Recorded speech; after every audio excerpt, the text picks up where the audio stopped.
জনাব মোহাম্মদ মুক্তার আলী, যশোর 6। আসসালামু আলাইকুম রহমতুল্লাহ। মাননীয় স্পিকার, আপনাকে অশেষ ধন্যবাদ।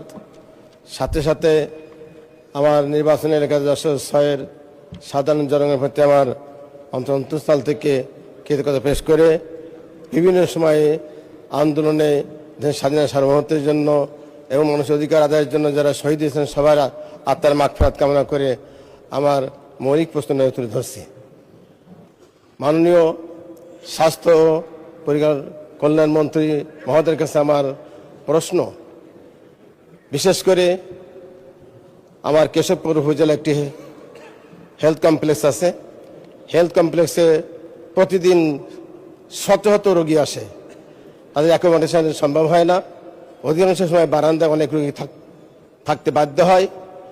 এই হাসপাতালটি এমন জায়গায় অবস্থিত, পার্শ্ববর্তী উপজেলা মনিরামপুর, ডুমরিয়া, কলারোয়া এবং সাথে সাথে দুর্গত অঞ্চল থেকে রোগী ভর্তি হয়। এর কলেবার বৃদ্ধি করা প্রয়োজন।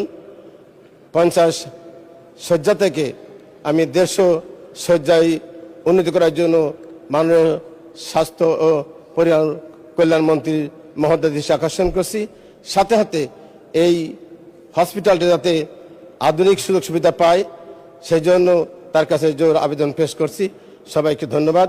মাননীয় স্পিকার, আপনাকে ধন্যবাদ।